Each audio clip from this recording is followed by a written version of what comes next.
유튜브 노음성 한국사에서 수험생활에 대한 많은 이야기부터 한국사에 대한 재밌는 이야기까지 더 많은 것들을 확인하실 수 있습니다. 구독, 좋아요, 알람 설정 부탁드립니다. 자, 지금부터 문화사 특강을 시작할 건데요. 자, 문화사 특강을 시작할 건데, 그 다음에 현장 계신 분들은 제가 인사도 드리고 했는데, 그럼 오늘 첫 시간으로 불교사를 시작하도록 하겠습니다. 불교사 시작하는데, 이 불교사는 오늘이 첫 시간이고요. 오늘 저희가 끝내지는 못하고, 그 다음에 다음 시간에 계속 시리즈로 이어서 진행을 하도록 하겠습니다. 자, 그래서 이제 이 특강은요, 나중에 야사 특강이랑 이어질 거예요. 그래서 첫 번째 주제로는 자, 불교를 제가 한 3파트, 4파트 정도로 나누어서 할 거고요. 그리고 그 다음으로는 또 여러분들 문화사에서 좀 어려워하는 부분이 또 부담스러워 하시는 부분이 성리학이니까 그 다음에는 제가 성리학으로 들어갈게요. 그리고 그 다음 세 번째 주제는 여러분들한테 한번 제가 물어보고 여러분들이 필요하신 부분이 있으면 세 번째 주제를 또 잡아서 자, 세 번째 진행하도록 하겠습니다. 그래서 매번 오늘만 제가 연달아 2시간을 할 거고요. 그 다음에 다음부터는 이제 수업이 하나 업로드 될 때마다 한 개씩 매주 한 강씩 계속 자, 시리즈로 제가 올려서 자, 그 다음 진행하도록 하겠습니다. 자, 이렇게 시작을 할 거고요. 그 다음에 그럼 이제 불교사 들어가기 전에 자, 불교사 기출 현황만 좀 잠깐 말씀드리면 문화사는 우리가 이제 최근에 정치사의 비중이 점점 더 커지고 있잖아요. 그래서 한국사는 그러니까 분류사로 4단계를 구분하면 정치사, 경제사, 사회사, 문화사. 이렇게 사실은 4군데로 나눌 수 있는데, 근데 대부분 출제에 거의 절대적인 사실은 영향을 주는 건 무조건 정치사입니다. 그 다음에 최근에는 정치사 출제 비중이 더 높아지고 있어요. 그래서 보통 정치사가 20문제 중에 한 10문제 정도 나온다. 그게 예전 얘기예요. 이게 3년 전 얘기고, 그 다음에 요즘에는 어느 정도 나오냐면, 그러니까 선사 포함해서 12문제. 그 다음에 시험에 따라서는 많게 나올 때는 이게 14문제까지 나와요. 그러니까 거의 한국사는 제가 좀 심하게 말하면 진짜 정치사로 시작해서 정치사로 끝납니다. 그래서 정치사의 출제 비중이 60% 이상이 돼. 그러니까 일단 무조건 한국사 시작하신 지 얼마 안 되신 분들, 그 다음에 좀 부담스러우신 분들은 일단 무조건 정치사부터 하는 거야. 됐죠? 네. 그 다음에 경제사회사가 최근에 비중이 좀 급격히 많이 떨어졌어요. 그래서 예를 들어, 예외적으로 얼마 전에 있었던 서울시 7급 같은 경우에는 경제사회사가 많이 나왔어요. 그러니까 예외적으로 그런 경우도 있어요. 그래서 한 7문제씩 이렇게 막 나오는 경우도 있었는데, 근데 대부분의 경우는 문항이 그렇게 많이 안 나와요. 그래서 대략 한 10%에서 많게 나오면 15%, 이 정도 생각하시면 될 것 같아요. 그 다음에 문화사는 최근에 정말 특별한 경우를 제외하고서는 문제가 거의 고정돼 있어요. 그래서 문화사는 어느 정도 나오냐면, 지금 이제 우리가 하는 게 문화사 얘기인데, 자, 문화사는 대략 25% 정도 나온다고 생각하시면 돼요. 그러니까 5문항이지, 5문항. 20문제 중에 5개인데, 근데 이 25%가 거의 문화사는 지금 현재 최근 분위기를 보면 거의 이게 고정돼 있습니다. 거의 고정돼 있고. 그 다음에 누가 뭐래도 한국사에서 고득점의 마지막 퍼즐은, 그러니까 한국사의 가장 기본이 정치사라면, 그 다음에 최종, 그러니까 고득점자들이 고득점을 하는 구간은 결국은 문화사예요. 그래서 문화사에서 최종적인 사실은 고득점이 이루어집니다. 그래서 자, 최근에 출제 경향 좀 말씀드렸고, 자, 그런 의미에서 이 고대 문화의 약간 이제 문화 중에서 사실 지금 우리가 하는 불교사는 문화 중에서 굉장히 출제가 많이 되는 주제예요. 그래서 시대별로 얘기하면 우리가 이제 고대 문화 이런 표현을 쓰는데, 그래서 고대 문화다. 그러면 출제율 1위가 뭐야? 출제율 1위? 그러면 무조건 불교입니다. 됐죠? 그 다음에 출제율 2위가 고분이에요. 고분. 고분이라는 건 뭐냐면 왕의 무덤을 얘기하는 거야. 왕의 무덤. 됐죠? 그래서 이 고분과 관련된 고대는 여러 가지 예술이 발달한 게 특징이에요. 그래서 자, 고대문화의 출제율 1위가 불교라면 2위는 고분이에요. 그러면 고대가 끝나고 나면 우리가 고려시대, 중세를 배우게 되는데, 그러면 중세문화의 자, 중세문화사단원의 출제율 1위는 누구냐? 그러면 똑같이 불교입니다. 됐죠? 그 다음에 2위는 고려 같은 경우에는 역사서예요. 그래서 삼국사기, 삼국유사. 됐죠? 그러면 저희가 이제 오늘 하는 게 불교 파트인데 이 불교는 고대문화, 중세문화, 출제율 1위입니다. 됐죠? 그리고 불교 문화는 사실은 불교 여러 가지 관련된 뭐 문화재 같은 것도 시험에 나오는데 불교 문화에서 가장 기본은 뭐냐면 불교 문제는 무조건 승려 문제입니다. 승려. 됐죠? 그래서 불교 그러면 일단 뭘 체크하셔야 된다? 각 승려들을 정확하게 정리해 두셔야 됩니다. 됐죠? 그래서 제가 수업을 할 때도 아무래도 승려 위주로, 물론 전체적인 불교 얘기를 하겠지만 승려 위주로 말씀을 드리도록 하겠습니다. 자, 이렇게 해서 저희가 이제 불교사 들어가기 전에 제가 불교 주제를 왜 잡았고, 그 다음에 최근에 또 어떻게 출제되고 있니? 자, 그런 얘기를 잠깐 처음에 먼저 말씀을 드렸고요. 자, 그러면 수업 들어갈게요.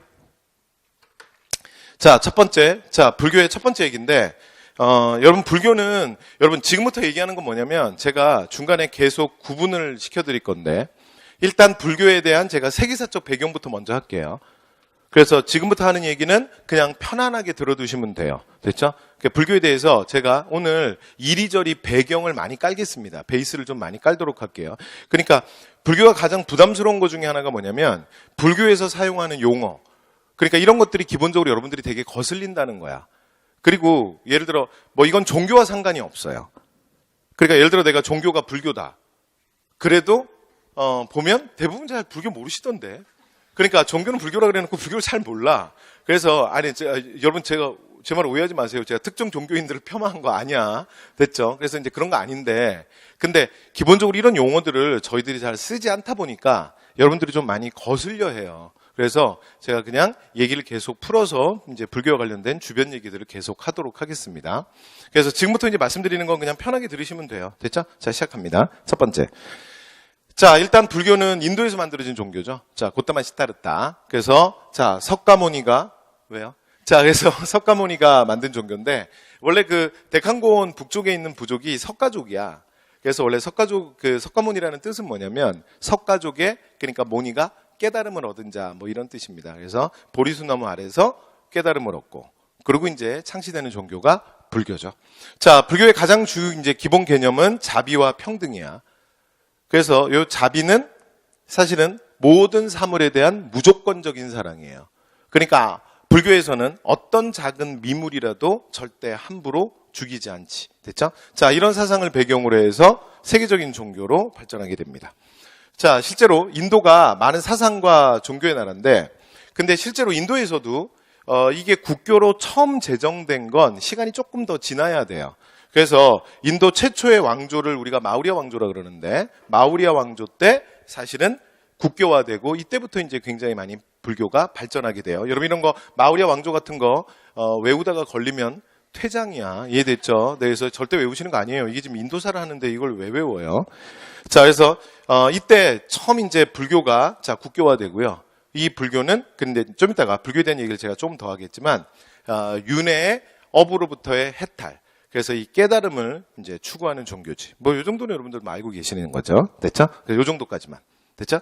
자, 그런데 이 마우리아 왕조 이후에 이 불교가 바닷길을 통해서 동남아 쪽으로 주로 많이 전래가 돼요. 그래서 동남아시아 쪽에서 주로 이 불교가 많이 발달해서 일명 뭐라 그러냐면 남방불교라고 합니다. 제가 그러니까 이 얘기를 살짝 하는 이유는 그냥 편하게 들어두세요. 이게 우리나라 불교랑은 좀 달라요. 그래서 여러분들 해외여행 가보시면 예를 들어 동남아 쪽에 뭐 태국이라든가 뭐 이런 이제 뭐 태국 같은 나라는 사실은 뭐 환율 차이도 크고 그러니까 좀 편하잖아요. 그래서 나중에 가보시면 우리가 이제 우리도 불교 국가인데 가보면 뭐 불교니 무슨 뭐 에메랄드 사원이 뭐니 이런 데 가보시면 굉장히 분위기가 사뭇 달라요.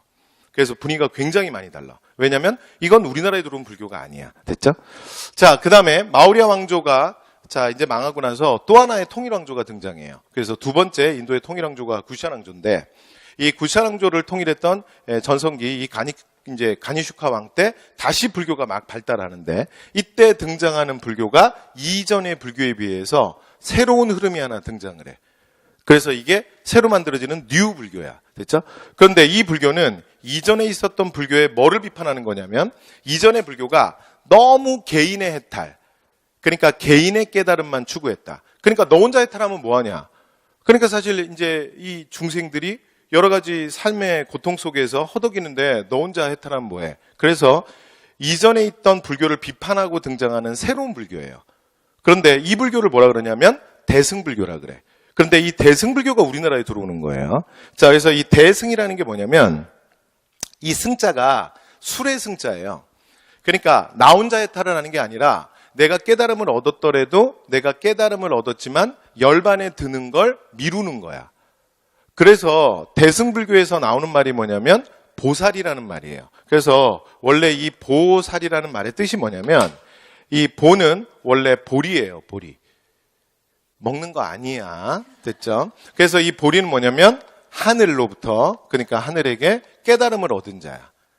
그런데 깨달음을 얻은 이 사람이 그러니까 열반에 들지 않고 자신이 열반에 드는 걸 미루는 거야. 왜 미루냐? 지금 이 땅에서 고통받는, 요새 많이 힘드시죠? 네, 그래서 자, 이런 불쌍한 중생들을 위해서. 이해됐죠? 자, 그래서 그런 일을 하는 사람을 뭐라 그러냐면 살타라 그래요. 살타. 그래서 살타는 뭐냐면 옆으로 중생을 구제하는 자야. 됐죠? 그래서 원래 소승불교에는 없는 말인데 대승불교에만 있는 말이 보살입니다. 보살. 그래서 여러분들 뭐 보살 이런 말 많이 들어보셨죠? 근데 동남아 불교에 가면 보살이라는 건 없어요. 그런 개념이 없습니다. 자, 어쨌든 간에 그래서 나 혼자 이제 구제되는 게 아니라 뭘 중시한다? 여기는 새롭게 등장한 뉴 불교인데 대중을 구제하는 거. 됐죠? 이걸 중요하게 생각하는 게 대승불교예요. 그러면서 이 대승불교를 했던 뉴 불교가 이전의 불교를 뭐라고 부르냐면 이 불교는 오직 개인의 해탈만을 추구했다. 그래서 소승불교라고 불리우게 되는 거야. 그러니까 이 불교가 자신을 처음에 소승불교라고 부른 건 아니고 그건 말도 안 되고. 이해됐죠? 그러니까 이 사람들이 앞에 불교를 소승불교라고 부른 거지. 그리고 그에 대비해서 자기들은 뭐다? 대승불교. 자기들은 큰 수레다. 그러니까 내가 열반에 들지 않고 내 수레를 넓힌 다음에 이 세상에서 고통받는 중생들을 이 수레에 태우는 거야. 됐죠? 네, 그래서 자, 대승불교다. 그리고 이 불교가 바로 비단길을 통해서 자, 중국, 그 다음에 한국, 일본으로 전래가 됩니다. 됐죠? 그래서 우리나라 불교는 일본 불교, 그 다음에 중국 불교랑 비슷한 거야. 됐죠? 그래서 이걸 일명 자, 동북아시아 불교다. 그래서 일명 북방불교라고 해요. 여기까지 됐죠? 끝. 자, 이렇게 뭐 잠깐 불교에 대한 거 좀 말씀드렸고요. 자, 그 다음 얘기 가볼게요. 자, 그 다음. 그래서 이 불교가 이제 중국에 들어오는데, 여러분 저 좀 보세요. 그러니까 우리나라 불교는 이렇게 이해하셔야 돼. 우리나라 불교는 진짜 인도 불교가 들어오는 게 아니야. 우리나라는 어떤 불교가 들어오는 거냐면 중국화된 불교가 들어온 거야. 중국화된 불교. 됐죠? 네, 가볼게요. 자, 후한 때 비단길을 통해서 처음으로 전래가 되고요. 그 다음에 남북조 시대 사실은 중국에서는 불교 미술이 크게 발달하게 돼요. 불교 미술이. 그래서 대표적인 중국의 유명한 석굴사원들. 그래서 중국의 3대 석굴사원이라고 하는데 이게 다 위진남북조 시대에 만들어집니다. 그래서 둔황, 윙강, 룽먼 뭐 이런 석굴사원들이 만들어지는데 이런 거 그냥 편하게 들으시면 돼요. 됐죠? 그런데 이런 인골 석굴사원들은 나중에 우리나라에도 영향을 끼쳐요. 그래서 나중에 보면 이게 뭐에 영향을 끼치는 거야? 통일신라 때 경동왕 때 만들어지는 석굴암. 그래서 석굴암 같은 경우도 인공석굴사원이잖아요. 그래서 이런데 영향을 끼칩니다. 됐죠? 네, 그래서 그냥 가볍게 들으시면 돼요. 됐죠? 그 다음에 중국의 3대 석굴사원 중에 제일 유명한 게 둔황석굴사원이라는 게 있거든요. 둔황석굴사원. 근데 이것도 이름 외우시는 거 아니에요. 됐죠? 하여튼 뭐 외우다 걸리기만 해. 됐죠? 그래서 제가 되도록이면 외우지 말라 그랬지. 그러니까 무조건 암기량은 줄인다고. 여러분 문화사는 외울 게 진짜 많아. 됐죠?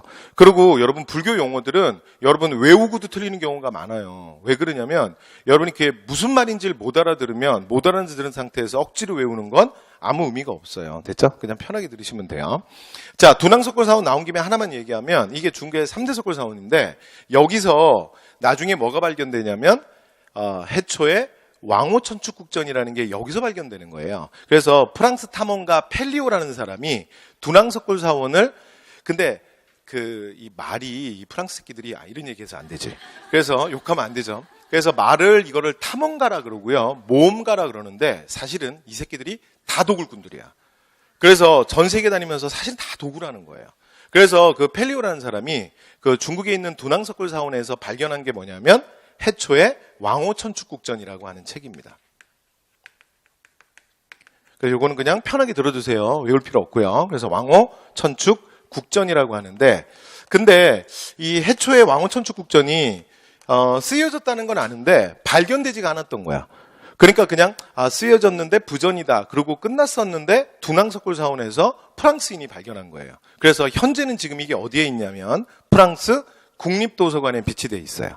그래서 해초의 왕후천축국전은 여러분 요걸 하나 그냥 들으시는 김에 같이 그냥 묶어두세요. 세계에서 가장 오래된 금속활자, 세계 공인본 1377년 직지. 그러니까 직지 심체 요절과 함께 이게 똑같은 곳에 있습니다. 그래서 둘 다 똑같이 그러니까 프랑스 국립도서관에 이게 비치되어 있어요. 근데 여기에 주의사항은 뭐냐면 이 문화재는 뭐가 아니다? 약탈 문화재가 아닙니다. 그래서 해초의 왕후천축국전이 한 5, 6년 전에 우리나라를 왔었어요. 그래서 실제로 전시회도 한번 열었습니다. 그리고 다시 프랑스 애들이 가져갔거든요. 근데 이 문화재 같은 경우에는 우리가 무조건 달라고 말을 못해요. 왜 그러냐면 이게 약탈 문화재가 아니고 그리고 발견된 곳도 우리나라 땅도 아니야. 그래서 이게 우리나라가 무조건 소유권을 주장하기에 어려움이 있습니다. 그래서 이거는 참고로 자 약탈 문화재 아니라는 거, 자 그거 하나 같이 말씀드릴게요. 자 그다음 이제 중국에서 사실은 불교가 정말 융성해지는 시기가 당나라 때예요. 당나라. 그래서 이때 이제 정말 불교가 중국 불교의 가장 절정기가 언제다? 당나라입니다. 그리고 이 당나라 때 불교가 크게 융성하는데 가장 크게 기여했던 게 바로 구법승들의 활약인데 이 구법이라는 게 뭐냐면요. 구법. 이게 구법승들의 활약인데 이 구법이라는 게 뭐냐면 저 법이 부처님 법자야.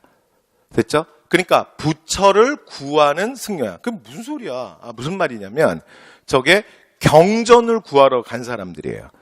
됐죠? 그러니까 그러니까 불경이 곧 부처이기도 한 거야. 이해됐죠?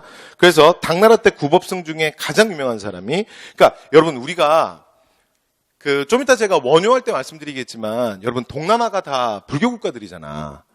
그러니까 지금은 동남아를 가보시면 동남아 국가들이 한국을 뭐로 기억하냐면 뭐 K-팝의 나라고 그다음에 한류의 나라고 뭐 그런 거잖아. 근데 예전에는 한국을 뭐라고 기억했냐면 원효의 나라로 기억했어요. 그러니까 우리나라의 승려 중에 원효는 세계적으로 굉장히 유명한 사람이에요. 불교 세계에서. 그리고 여러분 중국도 불교가 발달했는데 여러분 생각해 보시면 우리가 중국 승려 중에 아는 사람이 사실은 2명밖에 없어요. 물론 공부하신 분 중에 더 아는 사람 있죠. 나 누구도 알아. 그래, 좋아요. 훌륭해요. 근데 보통은 한 2명 정도밖에 모르는데, 한 명은, 무슨 일을 한지는 전혀 모르는데, 오직 얼굴만 아는 사람이 하나 있어. 그죠? 그러니까 어딜 가도 그 사람 초상화를 막 이렇게 그려놓은 데가 되게 많아. 그죠? 그게 누구지? 그게 중국 선종의 창시자 달마선사예요. 그래서 여러분 달마 그림을 많이 보셨죠. 그리고 또 한 명 여러분들이 되게 잘 아는 승려가 누구냐면 이 당나라 최고의 구법승 바로 현장입니다. 현장은 중국 역사상 최고의 승려예요. 그러니까 말 그대로 이름 외우실 거 없어요. 이름 외우기도 좋아요. 외울 건 없는데 잘 외워져요. 근데 시험에 나오지는 않아요. 그런데 이게 왜 현장이냐면 중국에서 불교가 만들어진 게 아니지. 그래서 경전을 얻으러 불경을 얻으러 어딜 간 거야? 인도. 현장 갔다 왔다. 그래서 현장이에요. 자, 재미없네요.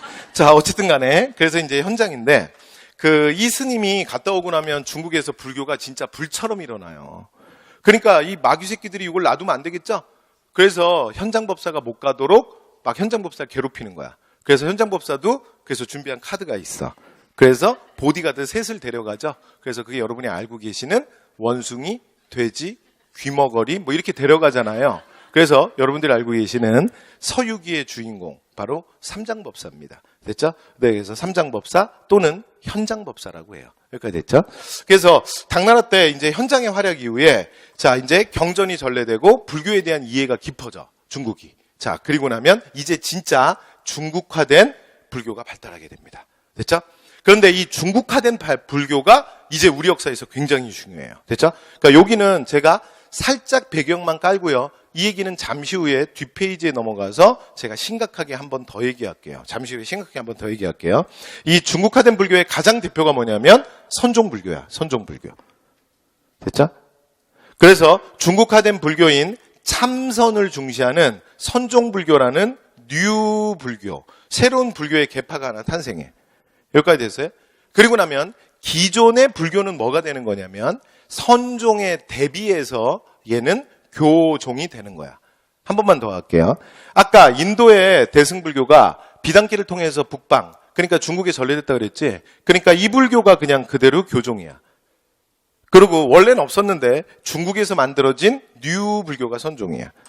여기까지 되셨죠? 자, 그럼 계속 가볼게요. 그러면 이제 요 둘의 차이는 뭐냐? 요 둘의 차이는 뭐냐면, 교종은, 자, 진리가 어디에 있다? 경전에 있다야. 그래서 뭘 중시한다? 경전을 중시하는 게 교종이야. 외우지 마세요.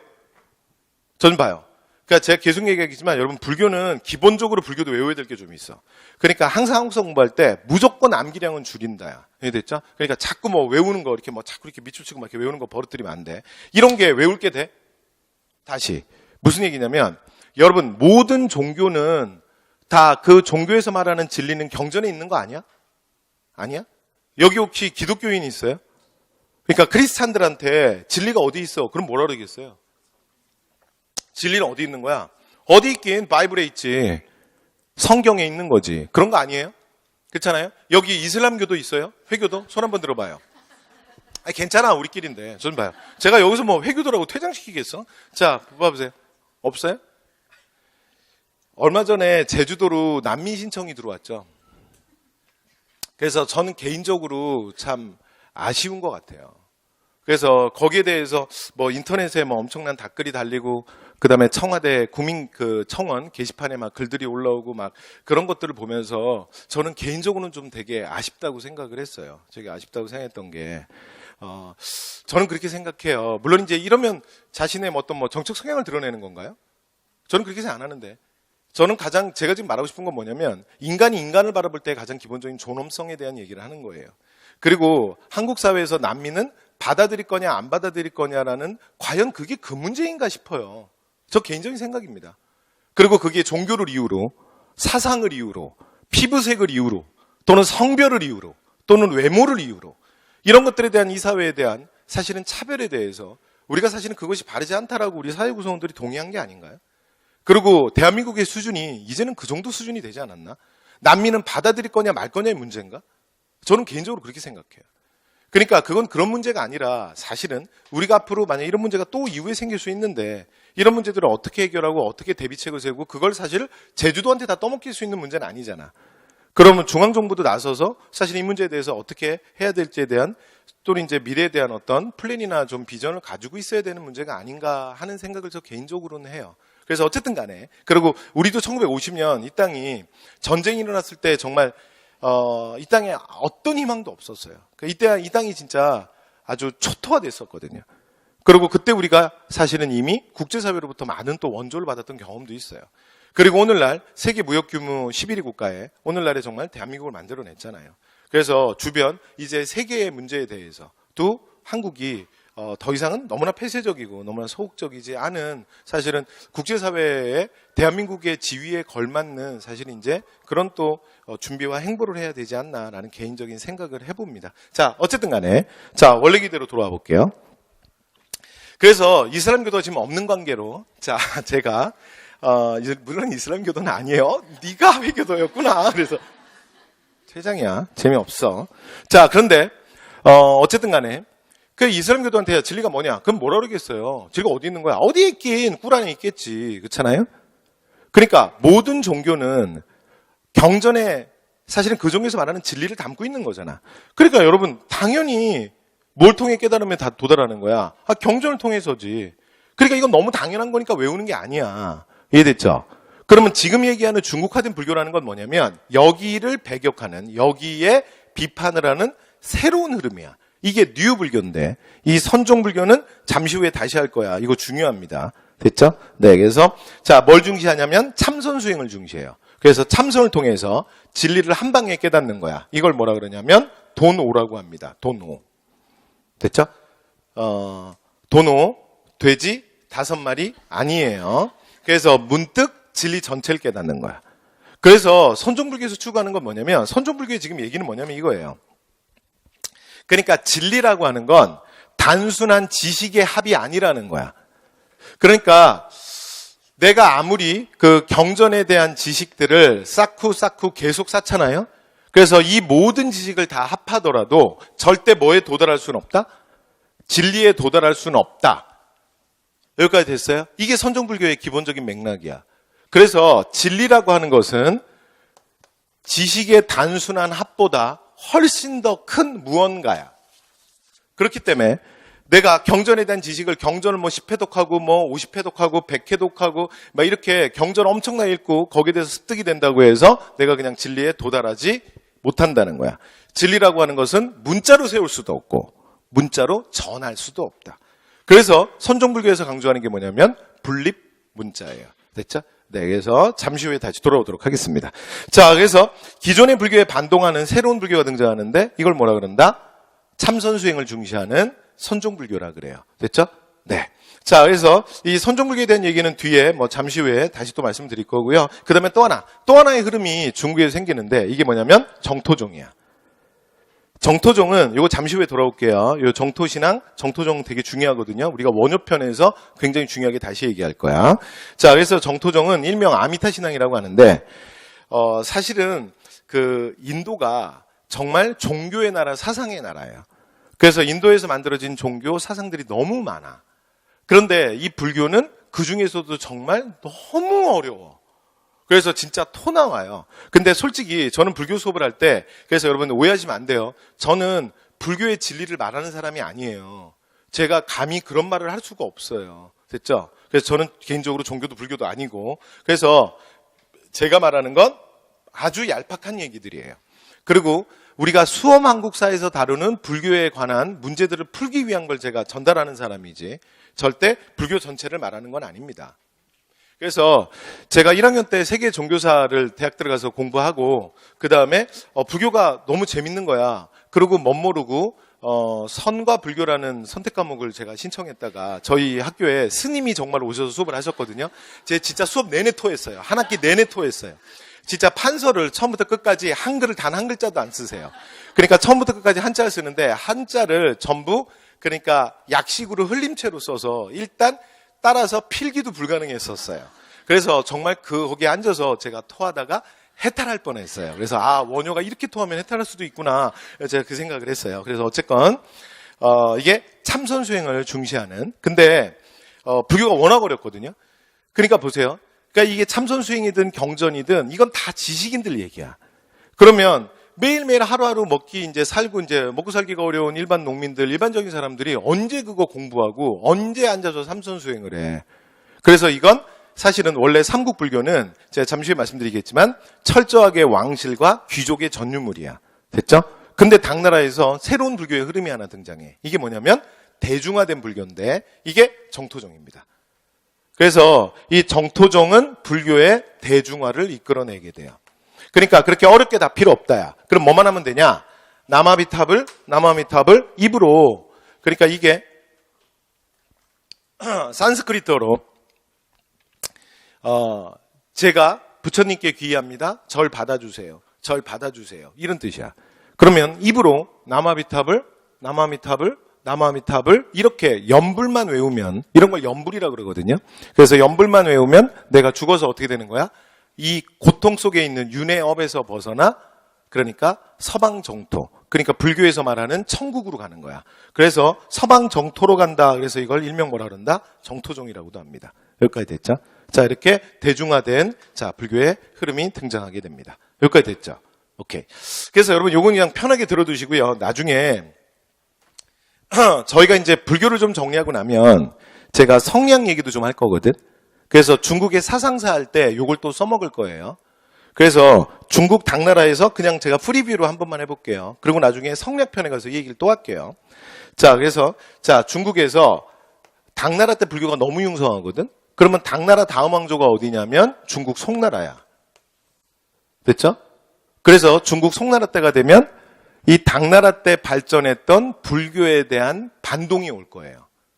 그러니까 중국인들이 그 중화주의, 그러니까 세계 중심이 중국이다. 세계 중심이 우리 화다. 사실은 이런 자부심, 이런 배타성이 굉장히 강하거든요. 그런데 중국 내에서 서방 종교가 너무 많이 유행한 거야. 왜냐하면 중국 입장에서 볼 땐 인도는 자기 나라가 아니잖아. 서쪽 아니야, 서쪽. 그러니까 우리가 언제 이렇게 서양 문화에 찌들었냐. 그래서 고대 중국의 정신으로 돌아가자. 그러면서 자, 여기에 대한 반동으로 송나라 때 국수주의적인 경향이 강화돼요. 여기까지 됐죠? 그래서 이 중국 송나라 때 국수주의의 결정체가 뭐냐면 바로 성리학이 되는 거야. 그래서 성리학은 기본적으로 뭘 깔고 있냐면 철저하게 중국 중심의 세계관을 깔고 있습니다. 그래서 앞으로 문제 푸실 때 여러분 저희가 한국사에서는 소망국사에서는 요 단어를 같은 단어로 그냥 들으시면 돼요. 성리학 중심 세계관, 중국 중심 세계관 같은 말이야. 동일한 말이야. 이해되시죠? 네. 자, 그래서 나중에 조선에도 보면 16세기 이후에 성리학이 너무 심화되잖아. 그럼 우리도 어떻게 되냐면 중국 중심 세계관이 너무 같이 심화되는 거야. 근데 이게 조선에서도 16세기 이후에는 병이 깊어져요. 그래서 세계의 중심이 중국이다. 그래서 존화주의적인 경향이 강해지거든. 근데 이게 더 병이 깊어지면 그 다음은 소중화가 되는 거야. 소중화는 뭐냐면 정말 중국을 존경하고 중국을 너무 좋아하다 보니까 우리가 중국이 되고 싶은 거지. 그래서 세상의 중심은 짜장이야. 그리고 세상에서 가장 존엄한 게 짜장이야. 내가 세상에서 제일 좋아하는 것도 짜장이고 제일 존경하는 것도 짜장이야. 그래서 내가 정말 짜장이 되고 싶은데 나는 짜장이 아니야. 무슨 말인지 알겠어요? 그만할게요. 자, 그래서 뭐라고 얘기하냐면 짜장이라고는 차마 말 못하고 뭐라고 얘기하냐면 난 작은 짜장이야 라고 얘기하는 거야. 이게 소중화야. 이해됐죠? 그래서 세상의 중심은 짜장. 그러면 우리는 오랑캐냐? 아니야. 우린 작은 짜장. 이렇게 되는 거야. 이해됐죠? 네, 그래서 나중에 병이 깊어지면 그렇게 돼요. 그래서 주의가 남송 때 성리학을 만들 때 보면은요, 이 성리학이라고 하는 게 이제 좀 웃긴 게 하나 있는데 이게 뭐냐면 선종불교에서 중시했던 참선. 그러니까 참선 수행을 중시하다 보니까 선종불교는 굉장히 철학적이고 굉장히 사색적인 특징이 있어요. 그런데 선종불교에 지금 말씀드리는 철학적이고 사색적인 이 사색적인 세계관이 그대로 성리학에 영향을 끼쳐요. 그래서 성리학은 중국 역사상 중국의 여러 가지 유학의 흐름 중에 이 중국 성리학이 가장 철학적이고 그리고 가장 사색적이에요. 참 아이러니하죠. 됐죠? 네. 그래서 자, 이런 성리학의 특징을 갖게 되는데 나중에 성리학 편에서 다시 말씀드리도록 할게요. 그래서 일단 편하게 들어두시면 될 것 같고요. 자, 그 다음 얘기로 갑니다. 자, 선종 교종 얘기는 잠시 후에 다시 돌아옵니다. 우리나라에서도 워낙 중요해서. 자, 그 다음 얘기 가볼게요. 자, 우리나라 불교의 특징인데, 자, 사상적 통합. 그러니까 새로운 국가정신 확립에 기여한다. 그래서 이게 무슨 얘기냐면, 그래서 이게 뭐에 영향을 끼친다? 고대 국가의 성립. 고대 국가의 성립에 영향을 끼치는 거야. 그러니까 우리가 고대 국가의 특징 얘기할 때 뭐라 그러냐면, 이건 정치사에서 하는 얘기예요. 중앙집권적 영토국가 이 얘기를 하잖아. 그래서 고대국가의 가장 기본적인 특징이 뭐예요? 한 4가지 정도를 얘기하면 네, 여러분들 다 아시니까 제가 그냥 할게요. 자, 첫 번째 왕권 강화, 두 번째 율령 반포, 세 번째 불교 공인, 네 번째 활발한 정복 활동. 우리가 이제 이런 얘기들을 하거든요. 그런데 여기 이제 고대국가의 특징 얘기할 때 보면 지금 뭐가 있었어? 불교 수용이 있죠. 그래서 고대 국가의 자, 사상적 토대를 불교를 통해서 만드는 거야. 됐죠? 그래서 우리나라에서 불교가 수용되는 게 잠시 후에 돌아올 건데 고대 국가가 한반도에서 막 본격적으로 성립되는 다 4세기가 되는 거야, 이게. 그래서 4세기 때 불교 수용은 그러니까 시험에 잘 안 나오는 거야. 왜냐하면 한반도는 불교를 언제 수용한다? 4세기. 고구려는 AD 372년 소수리망 때고 그 다음에 백제는 AD 384년 침류왕 때야. 그런데 이게 혼자 되게 느린 애가 하나 있죠? 누구야? 그래서 신라가 제일 중요해요. 신라만 혼자 몇 세기다? 6세기 법흥왕 때 527년에 2차 도내 순교로 수용이 돼요. 됐죠? 그래서 중요한 건 어디가 중요하냐면 여기가 이건 당연한 거고 중요한 건 얘가 중요한 거예요. 됐죠? 오케이. 자, 그다음에 새로운 문화의 창조에 역할을 한다. 여러분 이런 게 설명이 필요해?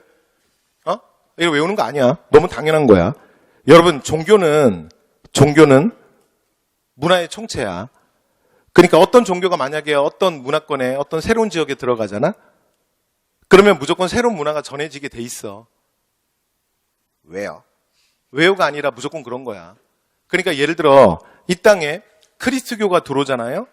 그러면 크리스트교는 우리나라에 들어올 때 서양의 옷을 입고 들어오게 되어 있어. 그러면 크리스토교가 우리나라에 확산이 되면 서양의 문화가 크리스토교의 확산과 함께 무조건 같이 확산되는 거야. 이해됐죠? 근데 불교가 어딜 통해 들어온다고? 인도와 중국. 근데 인도와 중국은 당시에 가장 선진국이야. 그러니까 선진국의 문화가 불교와 함께 우리나라에 전해지면서 자, 문화적으로 발전하는데 여러 가지 자극제 역할을 하겠죠. 이해되셨죠? 끝. 자, 그 다음에 왕죽불. 자, 왕죽불은 특히 왕죽불 사상이 강한 건, 요게 가장 강한 건 신라에서 가장, 이게 많은 색깔을 드러내요. 그래서 신라불교는 잠시 후에 또 말씀을 드리겠지만, 불교 공인은 제일 늦었지만, 근데 불교에 대한 활용도는 신라가 가장 활용도가 높아요. 됐죠? 그래서 여러분 이런 얘기 들어봤죠? 늦게 배운 도둑질 날 새는지 몰라. 그래서 수용은 제일 늦었지만 불교에 대한 활용도는 신라가 제일 높습니다. 그래서 실제로 왕죽불도 신라에서 가장 명확하게 나타나요. 뜻은 뭐죠? 왕즉불이니까 뜻은 뭐야? 그렇지. 왕이 곧 뭐야? 부처다지. 그러면 질문. 왕권 강화야, 왕권 약화야? 왕권 강화지. 이걸 말이라고 하니? 맞죠? 그럼 예를 들어 제가 이렇게 무슨 쇠로 된 빨대를 하나 갖고 다녀요. 그러다가 이렇게 살만 보이잖아? 그러면은 이런 목 같은 데다 막 꽂아. 팍 꽂아서 막 쭉쭉 빨아요. 저 좀 보세요. 잘못했어요. 자, 제가 좀 과격한 비유를 들었네요. 그런데 그래도 여러분 저한테 뭐라고 말하면 안 돼. 그게 전화 무슨 짓을 하시냐고. 뭘 무슨 짓을 해? 부처님의 뜻이야. 그럼 끝이에요. 그 여러분이 부처님한테 물어볼 수도 없고. 이해됐죠? 그래서 어떤 역할을 한다? 무조건 왕권 강화에 기여해요. 이해됐죠? 네. 그 다음 업설. 업설도 마찬가지입니다. 업설도 왕과 귀족들의 기득권을 인정해 주는 거야. 이 업이라는 게 뭐냐면 인도 애들은 재밌는 세계관을 하나 갖고 있어요. 근데 이게 불교만 그런 게 아니고요. 한국인들이 이걸 잘 아는 이유는 불교 때문이야. 근데 불교뿐만이 아니라 인도에서 만들어진 모든 사상과 종교는 똑같은 시간관을 갖고 있어요. 그러니까 힌두교도 똑같고요. 그 다음에 자이나교 같은 것도 전부 똑같아요. 그래서 그 인도인들의 재밌는 시간관이 뭐냐면 바로 그 타원적 시간관이야. 그러니까 시간이 예를 들어 서양의 시간관은 여러분들은 이미 우리가 많이 서구화되어 있잖아. 맞아. 여러분 우리가 몸뚱아리만 동양인이지 여러분들의 사상 체계 나중에 제가 그래서 성리학 설명할 때도 뒤에 가서 말씀드릴 건데 제가 성리학 설명할 때도 서양 철학처럼 설명할 거야. 그 이유는 왜 그러냐면 또는 원리의 세계, 물질의 세계 그런 거 설명할 때도 서양 철학처럼 설명할 건데 사실은 그게 정확한 사실은 이와 리의 개념이랑은 약간은 달라. 근데 제가 그렇게 설명할 거야. 왜냐하면 우리는 철학 공부하는 게 아니라 시험에서 맞추면 되니까. 근데 그렇게 설명하는 이유는 여러분이 이미 사고가 서구화되어 있기 때문에 서양 방식으로 설명하는 게 여러분들이 훨씬 더 쉽게 받아들여요. 그러니까 쉽게 더 이해가 잘 된다고. 그래서 그래요. 그래서 우리에게 익숙한 시간관은 직선적 시간관이잖아. 그죠? 그냥 이거 아니야. 한 번 가면 오지 않는 거죠. 그러니까 창세기 1장 1절에 태초에 하나님이 빛이 있으라 하시매. 그러면 팍 하고 빛이 생기는 거잖아. 그러면 그때부터 째깍째깍 시간이 가는데 근데 소위 말하는 이 서양의 시간관은 한 번 가면 되돌릴 수 없어. 무조건 직선적 시간관이야. 그냥 가면 끝이야. 그렇죠? 그러니까 오늘 보내는 지금 이 시간이 우리의 삶의 마지막 순간이야. 맞죠? 그러니까 유일한 순간이잖아. 잠깐만요. 마지막은 좀 말을 잘못한 것 같아요. 그 마지막이면 안 돼. 자, 그래 다시. 그러니까 유일한 순간이라고. 이 시간이 다시 오진 않아. 이게 우리가 생각하는 서양의 시간관이잖아요. 그죠? 근데 인도 애들은 이렇게 생각 안 합니다. 인도 애들은 어떻게 생각하냐면 시간이 돌아요. 시간이 계속 돕니다. 그래서 죽으면 다시 태어나고 죽으면 다시 태어나고 죽으면 다시 태어나고 계속 돌아. 그래서 인도에선 이걸 뭐라 그런다? 윤회라 그래요. 됐죠? 그래서 이 윤회라는 시간관을 갖고 있어. 그런데 다시 돌고 다시 돌고 다시 도는데 대신에 전생의 삶이 지금 현생의 삶에 영향을 준 거야. 그리고 지금 우리가 어떻게 사냐가 내생, 다음 생을 결정하는 거야. 여기까지 돼요? 그러니까 여러분 보세요. 지금 우리가 2018년 대한민국 수도 서울 노량진에서 우리가 이렇게 만났죠. 그치? 그러면 우리는 전생에 덕을 많이 쌓은 거야. 표정들이 왜 그래요? 죄를 많이 져서 우리가 여기서 만난 거야? 아니야. 왜 여기 있는 걸 죄졌다고 생각해? 자, 좀 보세요. 뭐 여러분 유배 왔어? 여기 좀 보세요. 덕을 많이 쌓았다니까. 그러니까 이렇게 만났지. 아니면 뭐 바퀴벌레랑 진드기로 만나고 뭐 그랬을 거예요. 됐죠? 모기랑 파리로 만나고. 됐죠? 그래서 이전의 삶이 다음 삶을 결정하는 거야.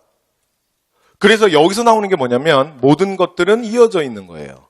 그래서 이걸 불교에서 인연생기라 그래. 모든 것은 이어져 있어. 그래서 이들은 어떤 작은 미물이라도 절대 죽이지 않아. 그래서 모든 사물에 대한 절대적 사랑을 하는데 이걸 자비라 그래. 여기까지 됐죠? 그래서 예를 들어 뭐 이제 여름철이 돼서 모기가 본격적으로 이제 나오기 시작했더라고요. 탁! 이렇게 잡지 않는다고. 잡았는데 우리 할아버지였던 거야. 뭐 이렇게 되면 안 되잖아. 이해됐죠? 그래서 아무리 작은 미물이라도 죽이지 않아. 됐죠? 네. 그래서 여러분 그거 아세요? 스님들이 걸어갈 때 지팡이에 방울이 있어. 그 방울이 뭔지 아세요?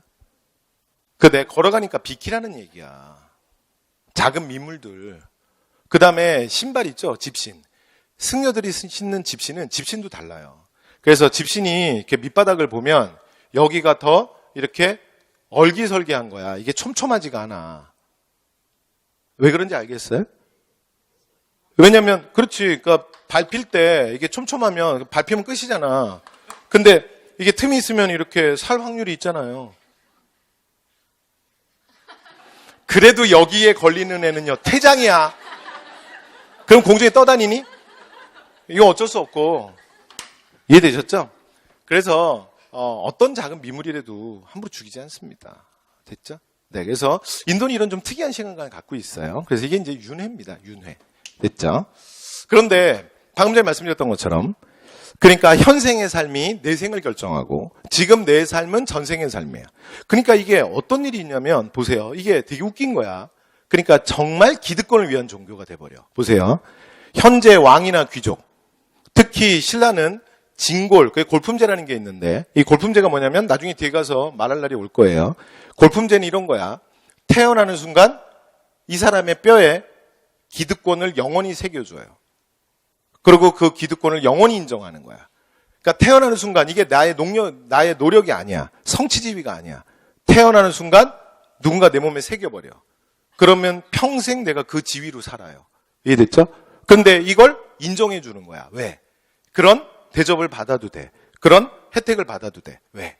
이 사람은 전생에 덕을 많이 쌓았으니까. 이해되세요? 그래서 여러 가지 사회의 기득권을 인정해주는 역할을 하는 게 업설입니다. 여기까지 되셨죠? 자, 그 다음 갈게요. 자, 그 다음 이제 호국불교의 특징인데, 여러분, 우리나라는 이게 진짜 강해요. 그래서 한국불교의 대표적인 특징이 뭐냐면, 호국불교야. 그러면 그대로 가볼게요. 자, 그대로 읽어볼게요. 자, 호국. 그럼 뜻이 뭐야? 나라를 지키는 불교야. 그럼 이게 무슨 말이냐면, 모순이야. 그러니까, 불교의 승려들이 사실은 속세를 등지고 사실은 불교의 불법의 세계로 간 거잖아. 그죠? 그런데 우리나라의 승려들은 속세를 못 떠나셔. 이해돼요? 왜? 이 코리아에 대한 사랑 때문에. 이해됐어요? 그래서 스님들이 국가에 무슨 문제가 생기면 계속 사실은 나라를 지키러 다시 나오세요. 됐죠? 그래서 우리나라의 불교의 특징 중에 하나가 뭐다? 호국불교와 미륵불 신앙이야. 자, 그러면 호국불교가 뭔지 이거는 시대적으로 제가 체킹만 해드릴게요. 첫 번째 갑니다. 자, 고대 백고자회라는 게 있는데 이 백고자회라는 게 뭐냐면 그냥 편하게 들으세요. 좀 보세요. 만약에 나라에 환란이 닥치잖아. 그러니까 예를 들어 이게 얼마 전에 있었죠. 한 몇 년 전에 그 뭐 전염병 한번 유행한 적 있지 않아요? 그죠? 그때 진짜 열받았어. 그죠? 하여튼 그때는 진짜 열받는 거 많았어. 그죠? 물론 지금 열받는 게 없다라는 건 아니야. 근데 그때는 특히, 그죠? 여러분 그 문자 받았어요? 여러분 저도 그 문자 받았어요. 출근 시 낙타와 접촉 피하라고. 그게 국가가 보낼 문자니? 그렇잖아요? 낙타와 접촉을 피하시라고. 여러분도 다 피하셨죠? 저도 피했어요. 그게 보내줄 문자야? 근데 그런 거 기억나시죠? 그래서 메르스로 인해서 실제로 되게 고통받았던 사람도 그 당시에 많았었어요. 그래서 정부의 뭐 초기 대처 미응 뭐 이런 것들로 많은 사람들이 굉장히 아파하고 보는 사람들은 답답하고 그렇죠? 뭐 그랬었는데 그러니까 예를 들어 만약에 그런 전염병이 유행한다든가 국가에 환난이 생기죠.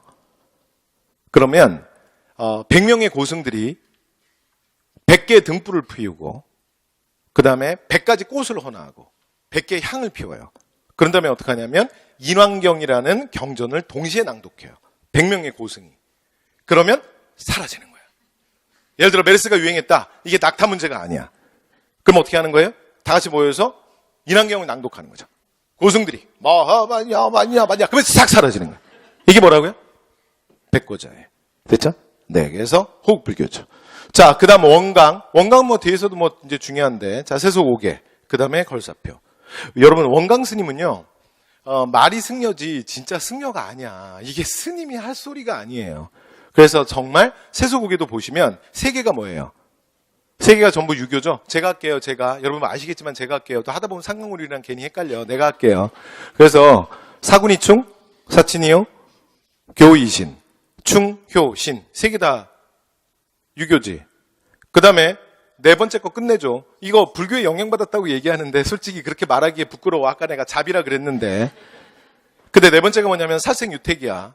이런 거죠. 잘 보고 쑤셔. 뭐 이런 거야. 그래서 쑤시고 났더니 칼 들어가고 보니까 우리 편이야. 뭐 형이야. 그러면 안 되잖아. 그러니까 쑤시기 전에 잘 확인해. 뭐 이런 거잖아. 이게 살생유택이야. 그래서 죽이되 가려 죽여라고. 됐죠? 근데 이게 불교에서 할 말이야? 스님이 할 말이야? 그 다음에 다섯 번째가 뭐냐면 임전무태야. 여러분 임전무태는 더 끝내줘요. 그죠? 전쟁에 나가서 후퇴함이 없으라고. 그럼 어떡하라는 얘기야? 우리 지휘관이 여러분 전쟁 중에 지휘관이 후퇴를 명령한다는 건 뭐냐면 전쟁이 너무나 긴박한 상황이야. 이거 놔두면 다 죽을 상황인 거야. 그러니까 조금이라도 살려야 되니까 군대를 빼는 거야. 근데 그때도 화랑들 너희 청소년들은 어떻게 해라? 너희들은 그 자리에서 죽어라. 이해됐죠? 이게 스님이 아이들한테 할 소리야? 그래서 그 화랑 두 명한테 원강이 이 얘기를 하잖아요. 근데 이 두 명이요. 이 스님의 말씀 그대로 해요. 그 다음 전쟁에 나가서 둘이 다 죽어요. 됐죠? 스님이 흐뭇하셨겠죠.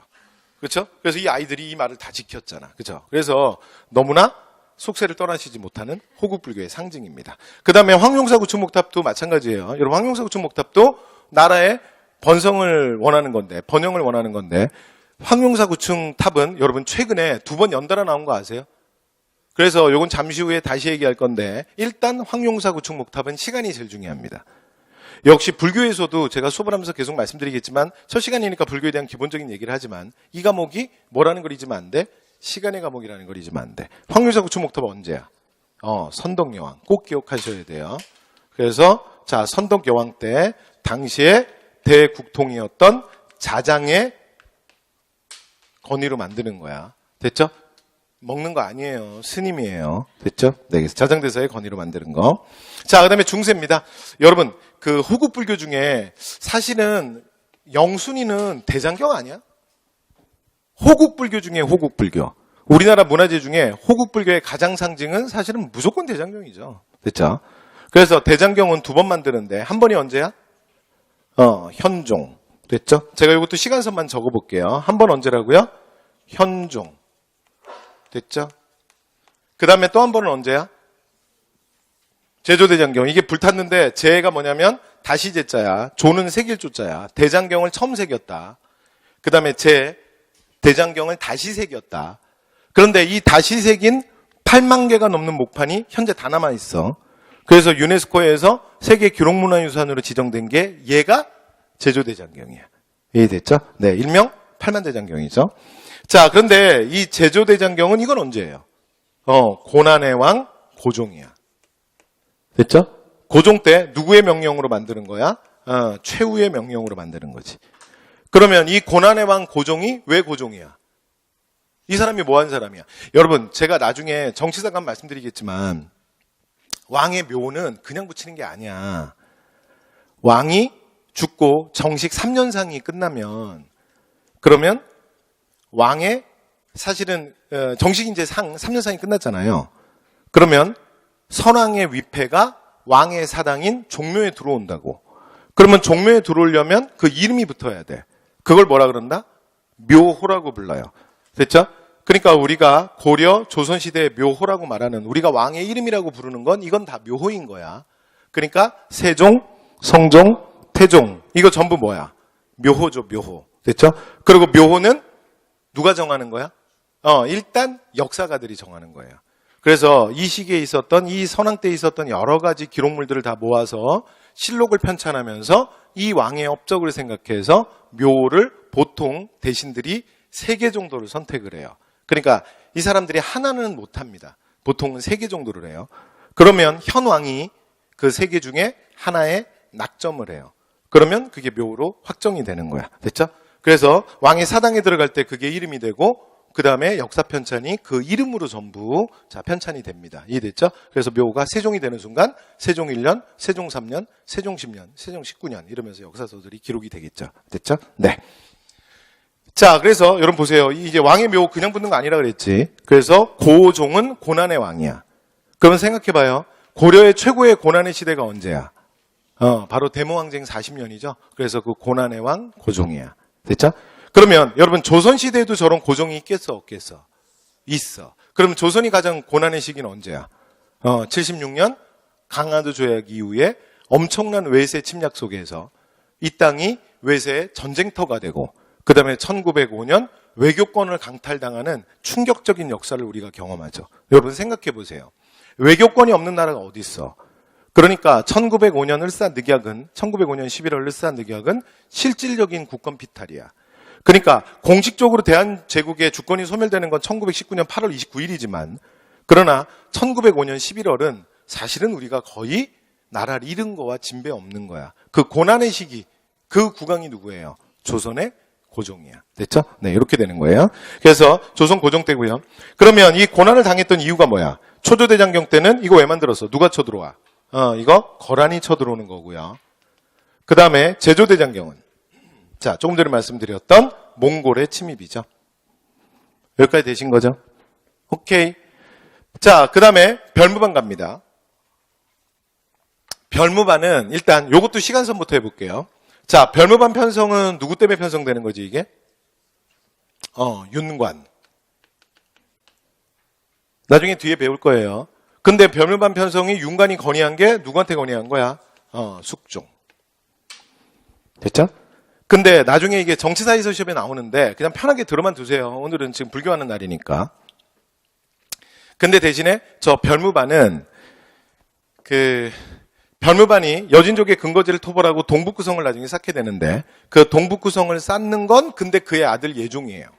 왜냐하면 별무반 만들게 하고 숙종이 죽거든. 됐죠? 네, 그러니까 요거는 시험에 나오는 거니까 참고로 말씀드렸어요. 그냥 그러려니 하시고. 그 다음에 항마군은 뭐냐면 이게 승병들이에요. 승병들. 그래서 여진족이 기마병들이잖아. 말탄 애들. 그래서 윤관이 숙종한테 건의한 게 뭐냐면 쟤들이 말탄 애들인데 우리는 보병이라 저들을 당할 수가 없다야. 됐죠? 그래서 숙종의 건의로 만들어지는데 기병 잡는 부대입니다. 그래서 이게 어떻게 되는 거냐면 첫 번째 신기군이에요. 그러니까 저들이 말탄, 기병이니까 우리도 기병을 만들어야 한다. 외울 거 없어요. 나중에 이거 정치사에 나와요. 그러니까 그냥 들어만 두세요. 그 다음에 두 번째는 신보군이에요. 자, 눈치루. 이거 보니까 뭐겠어요? 그렇죠. 그냥 땅개들이야. 됐죠? 그냥 보병들. 됐죠? 그 다음에 마지막 세 번째가 항마군이에요. 근데 이 항마군이 승려들이에요. 승병들. 이게 이렇게 되는 거야. 이해됐죠? 근데 스님이 무슨 전쟁에 나가서 뭐 여진족이랑 싸우냐? 싸워요. 잘 싸우세요. 이해됐죠? 그리고 저 항마군이 사실은 기병 잡는 부대야. 그래서 실제로 이 별무반이라는 게 실제 전쟁 나가면 어떻게 싸우냐면 항마군이 제일 앞에 쓴답니다. 아세요? 기병이 이렇게 부대가 배치를 하잖아요. 그럼 이게 원래 항마군이 제일 앞에 쓰는 거야. 그리고 뒤쪽이 이게 신보군이고요. 그 다음에 원래 전쟁을 할 때 말탄 애들이 원래 전쟁을 실질적으로 굉장히 많이 좌우를 하거든요. 그래서 그러니까 신기군이라 그러잖아요. 신기군은 원래 양쪽에 윙에 쓰는 거야. 원래 보통은 이렇게 해요. 보통 군대 편성을 이런 식으로 많이 해. 그냥 편하게 들어주세요. 시험에 안 나와. 이 배치가 나오겠어? 그냥 하는 얘기야. 자, 저는 보세요. 네. 오늘 제가 그냥 편하게 뭐 이런저런 얘기 많이 한다 그랬잖아. 그냥 편하게 보세요. 그래서 이렇게 원래 배치하는 거예요. 그러니까 여러분 실제로 옛날에 전쟁을 할 때 이 말을 타잖아요. 그럼 말을 달리면 이게 말이 최고 속도가 어느 정도까지 나오냐면 시속 50km에서 이게 60km까지 또 나와요. 여러분, 지금 여러분들이 대한민국에 사시니까 제가 지금 뭐라 그랬냐면 시속 50km, 60km 그러니까 눈 하나 깜빡 안 하죠. 이거는 지금 정체 구간이야. 그죠? 한국인들에게 50km, 60km면 현재 정체 중이야. 그죠? 한국인들은 차에 오르면 100km 이하는 속도가 아니야. 그죠? 저는 여러분 지금도 그걸 느껴요. 제가 운전을 한국에서 20년 이상 했거든요. 그러면 저 정도 운전을 하면 어떻게 되냐면 원하든 원하지 않든 레이서가 돼요. 한국에서 이 정도 운전을 하면 그렇게 돼요. 제가 신호등 앞에 지금도 그 느낌을 받아요. 신호등 앞에 진짜 빨간불이다가 노란불, 파란불이 이렇게 넘어오잖아요. 그러면 정말 레이싱이 시작되는 느낌이에요. 정말로. 여러분 안 그러세요? 그 옛날에 무슨 게임이 있었잖아. 뚜 하면 핑 나 튀어나와요. 그런 게임 있지 않았어요? 정말로요. 제가 잠깐 라디오의 채널을 본다든가 잠깐 문자를 확인한다든가 신호가 바뀔 때 제가 진짜 0.5초 안에 반응하지 못하잖아? 그러면 제 뒷차가요. 정말 1초 이상을 기다리지 않아요. 여러분 아십니까? 여러분 이게 과장된 얘기가 아니잖아요. 제가 1초만 반응이 없어도요. 바로 뒷차에서 바로 빵이에요. 그래서 노란색에서 파란색 바뀌는 순간 레이싱이 시작되죠. 그죠? 근데 여러분 50km에서 60km는 실제로는 대단한 속도예요. 여러분들 한국에 살아서 지금 반응이 없는 거야. 50km에서 60km로 사물이 나한테 다가오잖아요. 그럼 인간이 오감이 살아있으면 그러니까 귀와 소리로 들을 수 있으면 그 속도를 서서 견딜 수가 없어요. 무조건 피하게 돼 있어요. 아니면 주저앉는다든가. 그 속도를 그냥 맞이할 수가 없어. 만약에 69km 속도랑 부딪히잖아요. 그럼 여러분 그 강도가 어느 정도 되는지 아세요? 제가 10층 건물에서 떨어져서 제 머리가 땅에 닿을 때 그 충격과 60km로 달리던 자동차와 제가 부딪히는 충격이 똑같아요. 그러니까 기병들이 원래 모든 걸 다 좌지우지하는 거죠. 어차피 정대사회 전쟁은요. 이게 줄 흐트러뜨리기 게임이거든요. 그러니까 여러분 군대 갔다 오신 분들은 군대에 가면 유난히 줄 맞추는 거 엄청 강조하잖아. 그래서 군대 가면 제일 먼저 하는 게 뭐냐면 앞으로 나란히 옆으로 나란히야. 아예 옆으로 이런 거야. 줄 안 맞잖아?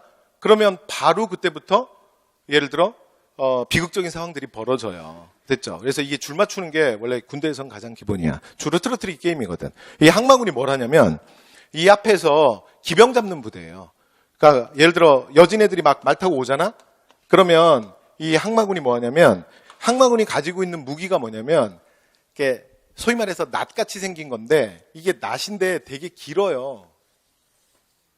그래서 이게 뭐 이렇게 생긴 거야. 제가 그림을 못 그려서 그냥 그러려니 하세요. 그런데 이렇게 이제 생긴 건데 얘가 대빵 길어. 그래서 이게 앞에 왜 서인지 알겠어요? 그래서 창을 내리고 있다가 말들이 다가오잖아요, 적진이. 그러면 이 긴 창을 이용해서 이 스님들이 뭘 하냐면 말에 다리만 자르는 거예요. 달려오는 말에. 그러니까 원래 이게 하는 역할이에요. 그래서 특히 스님들이 앞에 있으니까 저들이 시각적으로도 게임에 이기기 쉽지 않다니까. 왜냐면 보세요. 여기 스님들을 단체로 세워놨다고 한번 생각해봐. 볼만하겠죠? 해 떠 있으면 어떻게 되겠어요? 스님들이 머리 움직일 때마다 얘네들이 말 달려오면 막 번쩍번쩍 뭐 계속 할 거 아니야. 제대로 보이지가 않는 거죠. 있죠? 시야를 흐트러뜨리고 말에 다리를 자르는. 그래서 보세요. 속세를 떠나시지 못한 거죠. 나라를 지키기 위해서 별무반의 항마군이었습니다. 됐죠? 자, 그 다음 외란 때 승병. 그래서 뭐 가장 대표적으로 서산대사, 삼형대사, 유정과 휴정 뭐 이런 걸 설명 안 해도 되겠죠. 자, 그리고 나면 17세기. 그러니까 이게 조선 후기거든요. 조선 후기 17세기 이후에는 불교의 사회적 지위가 향상돼요. 그냥 편하게 들으세요. 제가 그냥 배경이랑 얘기만 이어놓을 테니까 그냥 그러려니 해. 외우지 말고. 외울 거 없어. 지금까지 한 것 중에 진짜 외울 거 없는데. 자, 그 다음 17세기 이후에 그래서 어떤 건축물들이 많이 만들어지냐면 규모가 큰 다층에 층이 되게 많아요. 그래서 다층에 사원 건축물들이 많이 만들어져요. 이거 나중에 문화사에서, 근데 최근에 지금 요 얘기가 2번 출제됐어. 그냥 편하게 들으세요. 됐죠? 뭘 편하게 들으려면서 2번 출제돼. 2번 출제됐으니까 2번 출제됐다고 말씀드리는 거야. 자, 해볼게요. 그러니까 사원 건축, 불교 건물을 많이 만들었다는 건 뭘 보여주냐면 이전에 비해서 불교의 사회적 지위가 높아졌음을 의미하는 거야. 방금 그 얘기죠. 그 다음에 2번째, 규모가 크고 그 다음에 층수가 많이 올라간다는 얘기는, 규모가 크고 층수가 많이 올라간다는 얘기는 뭘 보여주냐면 양반 지주들의 이게 경제력의 성장이에요. 왜냐하면 경제력이 커지니까 건물의 사이즈가 커지는 거야. 이해됐어요? 그래서 이게 17세기 대표 건물 3개인데 그냥 그러려니 하고 들어보세요. 저 혼자 해볼게요. 자, 첫 번째 법주사 팔상전, 그 다음에 2번째 화엄사 각황전, 그 다음에 3번째 금산사 미륵전. 근데 공교롭게 요 건물 3개가요, 올해 2번 나왔습니다. 작년 하반기에 한 번, 올해 한 번. 2018년 한 번. 됐죠? 네. 공교롭게 2번 나왔으니까 그러려니 하고 들어주세요. 됐죠? 근데 문제 핵심은 뭐였냐면, 법주사 팔상전을 자세히 건물의 특징을 아냐? 절대 안 물어봐. 문제 핵심은 뭐냐면, 무조건 시간이야. 이게 무슨 과목이야? 시간의 과목이야. 이 세 건물은 몇 세기 건물이야? 17세기 건물이야. 이것만 알면 돼. 어느 왕 때 만들었어? 몰라. 누가 만들었어? 몰라. 그런 거 어떻게 알아? 가봤어? 몰라. 이해됐죠? 자, 언제 만들었어? 17세기 끝이야. 이해됐죠? 요것만 아시면 돼요. 됐죠? 네. 그 다음에 또 우리나라 불교의 특징이 뭐냐면, 자, 미륵불이 되게 강한 게 특징입니다. 미륵불.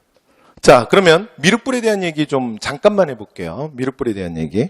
자, 여러분 여기까지만 하고 나면은 쉬어야 될 것 같은데요.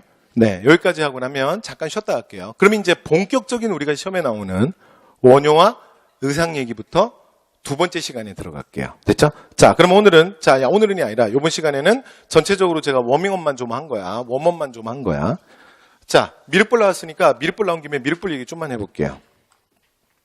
그러니까 제가 이런저런 얘기 계속 할 테니까 그냥 여러분 편하게 들으시고 자꾸 외우려고 하지 마세요. 여러분, 불교사에서 가장 문제는 뭐냐면, 불교 문제는 쉽게 내도 받아들이는 사람이 조금 더 부담스러울 수 있어. 그 이유가 뭐냐면, 여러분들이 이제 원효, 의상, 의천, 진울. 아까 제가 이 출제 누가 지웠어? 자, 고대문화의 출제율 1위 불교, 중세문화 출제율 1위 불교라 그랬잖아. 불교 문제 승려라 그랬잖아. 그래서 고대불교는 원효, 의상이고 중세불교는 의천, 진울이야. 그러니까 여러분들이 원효, 의상, 의천, 진울 이런 문제들은 여러분이 문제를 많이 풀어보면 문제를 통해서 그냥 익숙해져. 그래서 원효 문제를 어떻게 물어봤는지, 의천 문제가 어떻게 나오는지를 여러분이 알아. 그런데 문제는 그렇게 아는 거지, 예를 들어 거기서 문제 유형이 조금만 바뀌거나 방향을 좀 틀어서 내면 예를 들어 느낌이 확 달라질 수 있어. 왜 그러냐면 여러분들이 기본적으로 불교에 대해서는 부담스러워하니까. 이해됐죠? 평소에 대화할 때 불교 용어 같은 거 쓰거나 그러진 않잖아요. 혹시 쓰세요? 야, 그래서 너의 요즘의 행동을 보니 네가 삼중의 성덕에 들었다 하더라도 오주의 인과를 깨닫지 못하였구나. 이런 얘기를 누가 하냐고요. 그렇죠? 그럼 이런 얘기하면 어떻게 돼요? 외로워져요. 주변 사람들이 내 주변에 안 오죠? 네, 그래서 여러분 수험 공부할 때는 도움이 될 거예요. 그만할게요. 자, 보세요. 그러니까 이것 자체가 부담스러우니까 그냥 제가 이런저런 얘기 계속 할 테니까 그냥 들으시고, 그 다음에 여러분 문화사는 사실은 저 개인적으로는 그래요. 수업을 하다 보면 항상 문화사가 맨 끄트머리에 있거든. 그러니까 이런저런 얘기 하고 싶어도 시간에 대한 여러 가지 부담을 느낄 때가 많아. 근데 문화사는 여러분 나중에 실제로 공부해 보시면 이런 얘기들을 실제로 다 만나게 돼요. 그러니까 이런 사찰들을 여러분 안 갈 것 같아요? 여러분 나중에 가시게 된다니까. 뭐 외국 여행도 가지만 여러분 한국 여행도 가시잖아요. 그렇죠? 그리고 요즘에 나중에 아이들 태어나고 그러면 그 부모들이 데리고 이런 데 가서 같이 견학도 가고 그러면서 아이들이랑 좀 대화도 하고 그러면서 이제 이게 살아있는 공부가 돼야지. 그래서 제 후배 중에도 어떤 후배가 있냐면 이런 학원을 운영하는 친구가 하나 있어요. 그거 아세요? 돈이면 다 되잖아. 돈이면 다 되지. 그러니까 주말에 아이들을 데리고 역사 이런 답사 유적만 다니는 학원이 있어요. 그러니까 돈 내고 부모는 보내면 돼. 그러면 역사 선생님들이 그리고 그거와 관계된 뭐 문화 뭐 이런 뭐 예를 들어 그 이런 자격증이 있고 이러신 분들이 데리고 다니면서 아이들한테 설명을 해줘요. 그러면 돈만 내면 돼. 근데 제가 볼 땐 그것도 한두 번이지. 그리고 부모들이 같이 다니고 아이들과 대화하고 그것만큼 좋은 사실은 교육이 없어요. 됐죠? 나중에 다 어머니, 아버지가 다 될 거 아니야. 아니야? 저에게 그런 날이 올까요? 네. 결혼 안 할 거야? 근데 뭐 하여튼 그렇잖아요? 그럼 아이들 데리고 다니면서 이렇게 좀 가르쳐 주고 애들이랑 대화도 하고 엄마 저게 몇 층 탑이야? 대충 보고 탑 층수 세는 것도 몰라. 대충 보고 5층 그 나중에 애가 보고서는 엄마 이거 3층이야. 여기 3층이래 막 왜? 거기 이렇게 써 있잖아. 그럼 애한테 화내고 닥쳐! 그럼 네가 보지 그랬어. 막 그러고 화내고 뭐 그런 거 하지 마시고. 됐죠?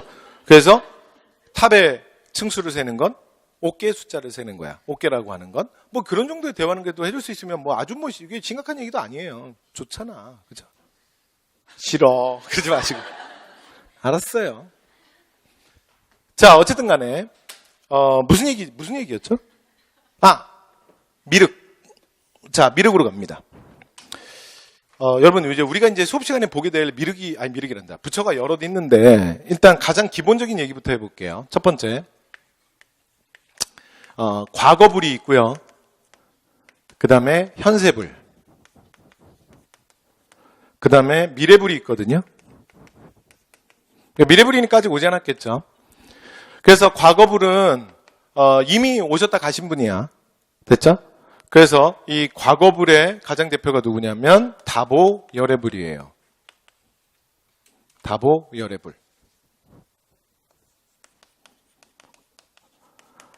그 다음에 뭐 현세불은 많은데 그 현세불 중에 가장 큰 부처는 뭐 당연히 석가열애불이죠.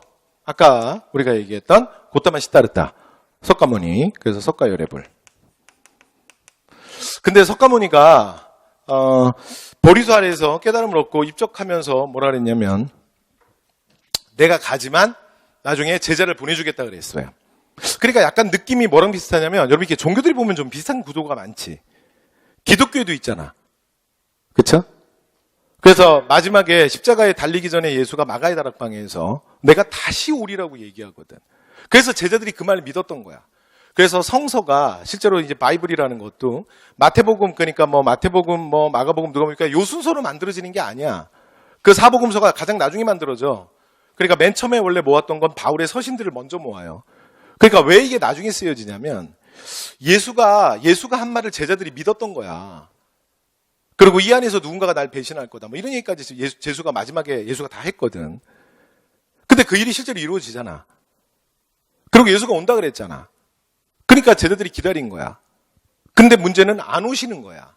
근데 가만 생각해 보니까 언제 오는지 정확하게 말씀을 안 하셨어.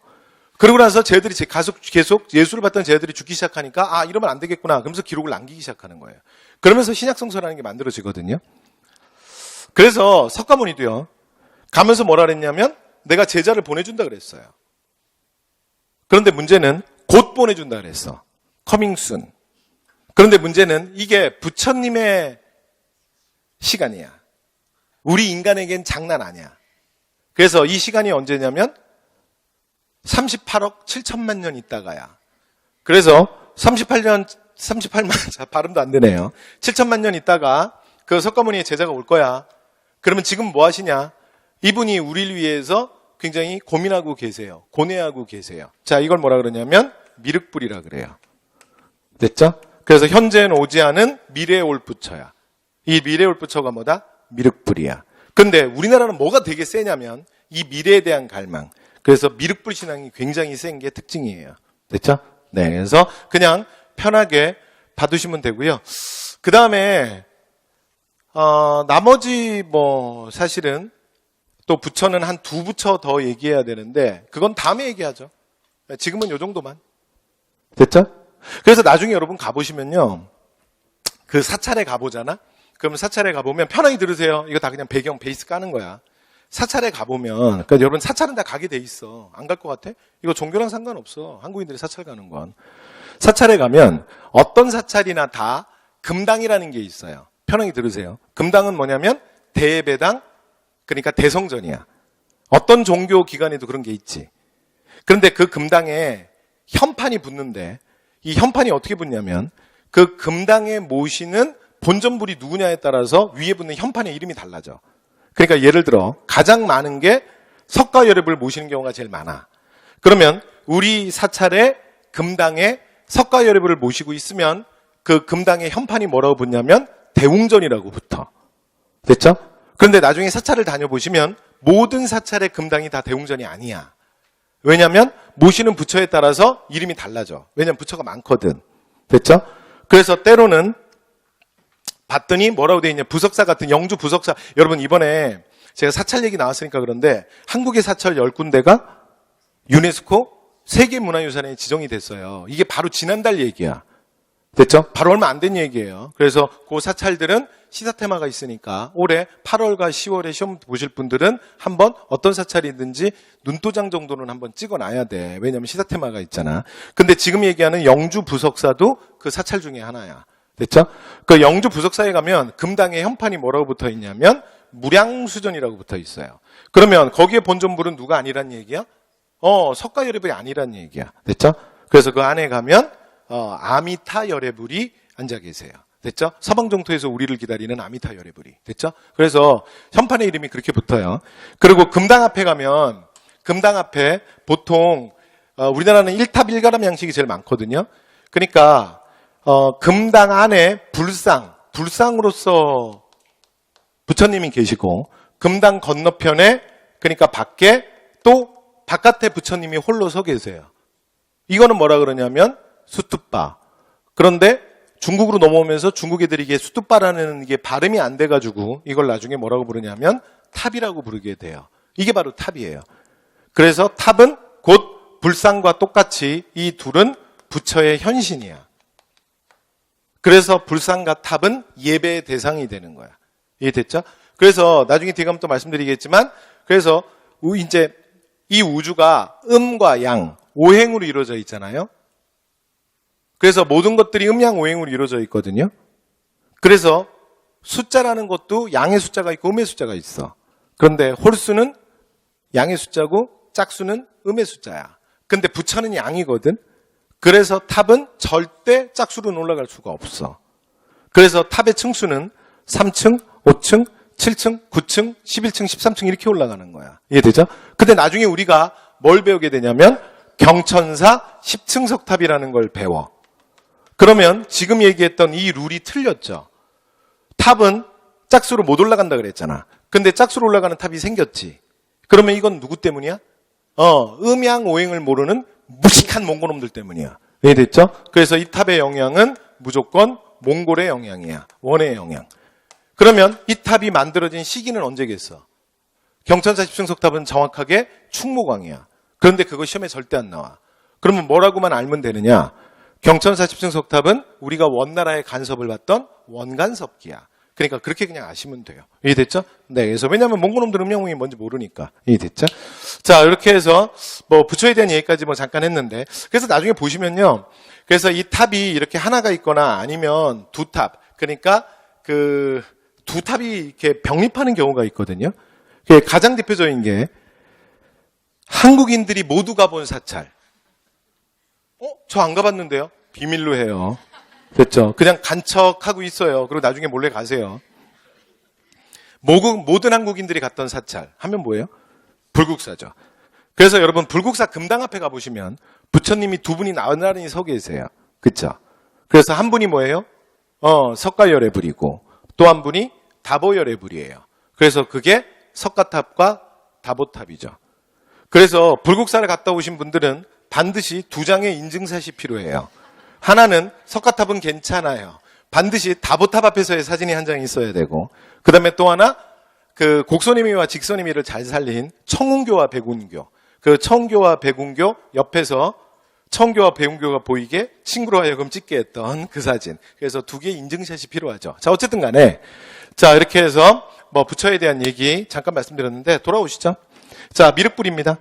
자, 고대예요. 자, 우리 이제 미륵 신앙이 되게 강한데 이 고대는 여러분 요거는 그냥 시간선이니까 하나 기억해 두시죠. 해볼게요, 제가. 금동, 미륵보살, 방가사유상이 많이 만들어져. 근데 이거는 요게 특징이 하나 있다. 요것만 하나 적어 드릴게요. 자, 미륵보살 방가사유상은 지금 대한민국에서 발견된 이 미륵보살 방가사유상이 여러 개가 있거든요. 그런데 전부, 한 개도 예외 없이 전부 삼국시대입니다. 그래서 요거는 하나 기억해 두시죠. 왜냐면 시간이니까, 시간. 됐죠? 이게 지금 우리가 하는 거 무슨 과목? 지금 우리 사상사 아니야. 역사지. 이해됐죠? 네, 그래서 불교가 아니고 역사라는 거죠. 시간이 살아있어야 돼. 그러니까 삼국시대 만들어졌다는 거. 그 다음에 불상의 이름을 짓는 룰이 있어요. 그러니까 모르셔도 돼요. 시험에서 아무도 안 물어봐. 그래도 명색이 여러분들이 대한민국의 공무원이 되실 분들인데, 그래서 뭐 이 정도는 어디 가서 보든 누구랑 대화를 하든 그래도 말은 좀 돼야 되지 않겠어? 자, 해볼게요. 이게 첫 번째는 뭐가 들어가는 거냐면 재질을 말하는 거야. 두 번째가 뭐가 들어가냐면 부처명이 들어가는 거야. 부처님의 이름이. 그리고 세 번째가 뭐가 들어가냐면 자세가 들어가는 거야. 이게 불상의 이름을 붙이는 룰이야. 그래서 금동, 그러니까 금동으로 만들겠죠. 이렇게 씌웠겠지. 그 다음에 어떤 부처님을 만든 거야? 미륵보살을 만든 거야. 그 다음에 자세는 뭐야? 방가사유야. 또는 방가상이라고도 불러. 그 방가사유상은 뭐냐면 제가 보여드리고 싶은데 이게 난이도가 좀 있어요. 그래서 이렇게 앉아서 이거 아시죠? 이렇게 자, 그 안 할래요. 그래서 앉아서 이렇게 생각하고 있는 척, 아니 생각하고 있는 척이라고 하면 안 되죠. 그 생각하고 있는 거 이해됐죠? 그 금동 미륵보살 방가사유상. 그래서 고대 대표고요. 그다음에 여러분 이게 고려 때도 있답니다. 한 번만 해볼게요. 그럼 여러분이 해보실래요? 자, 석조 뭘로 만들었겠어? 돌. 누굴 만든 거야? 미륵보살. 자세는 어떻게 하고 있어요? 입상, 서 있어요. 자, 이건 보여드릴게요. 이건 제가 돼요. 자, 그래서 이러고 있어요. 이해됐죠? 그래서, 자, 논산에 가면 있습니다. 논산 관촉사라고 하는 사찰에 가면 있어요. 그래서 이 불상의 특징은 고려 초기에, 그래서 요거는 시간선이 딱 굳어지는데, 이건 초에만 만듭니다. 고려 초에 새로운 왕조를 건설했던 지방 호족들의 자신감을 드러내는 거야. 그래서 사람들이 왔다 갔다 하는 길가, 이런 데다가 막 만들어놔요. 특징은 뭐냐면 신라인들이 정말 아름답다고 생각했던 건 완벽한 비례미, 완벽한 균형미거든요. 그래서 완벽하게 비율이 맞아야 돼. 밸런스가 맞아야 돼. 근데 고려 초의 호족들은 그렇게 생각 안 해요. 그래서 비례미 같은 걸 막 깬 게 특징이야. 됐죠? 그래서 지금 사진이 없어서 그런데 나중에 한번 보여드릴게요. 이 사진을 한번 보면 잊을 수 없어요. 됐죠? 그래서 전체 키가 8m인데 모자에서 턱까지만 4m예요. 그래서 황금 비율이죠. 여러분 친구 중에 키가 180인데 턱까지 90cm 오는 친구 있어요? 공부할 필요 없죠. 자, 그래서 보세요. 그러니까 뭐라고요? 그러니까 완벽한 비례미, 균형미. 아, 됐죠? 네, 그거랑은 고려초가 완전 달라지는 거야. 그러니까 자기만의 스타일이죠. 그래서 지역색을 명확하게 드러내는 게 특징입니다. 됐죠? 자, 그 다음에 미륵사라는 사찰이 만들어지는데, 여러분, 이거는 시사 테마도 있어요. 그래서 미륵사지 석탑은 현존하는 대한민국의 가장 오래된 탑이야. 이거 언제 만들었지? 이거 7세기 무왕이에요. 됐죠? 그리고 무왕은 진평왕의 셋째 딸. 그러니까 선하를 왕비로 맞이한 삼국유사에 나오는 이게 뭐의 주인공이기도 해요. 그렇죠. 서동요의 주인공이기도 해요. 그래서 그 왕비의 요청으로 만들었다는 익산에 만든 사찰. 이게 미륵사죠. 그리고 미륵사의 석탑은요, 여러분 오늘날 시사 테마가 있는 게 현재 복원 중입니다. 근데 이거 굉장히 오랜 시간 동안 복원하고 있어요. 근데 사실은 그래도 그게 맞아요. 지금 광화문이란다. 저기 숭례문도 그렇고, 그러니까 막 이게 급히 복원한 것들이 사실 문제가 많잖아요. 그렇죠? 그래서 사실 이게 2008년부터 복원하고 있거든요. 올해 몇 년입니까? 네, 지금 11년째 복원하고 있네요. 됐죠? 근데 아직도 완전히 안 끝났어요. 그래서 원래 벼락을 맞고 일제강점기에 벼락을 맞고 깨졌는데, 근데 왜 이게 복원이 공사가 크냐면 일본 놈들이 당시에 20세기 첨단 공법이다. 그래서 근데 일본이 여러분 문화적 수준이 낮은 나라가 아니거든 결코.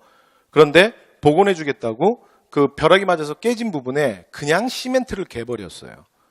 그래서 이게 사실은 역사학회 수건 사업이야. 그러니까 손을 대야 되는데 그 시멘트 갠 부분 때문에 이게 거의 전체 해체로 가야 돼. 그래서 일이 너무 커지는 거야.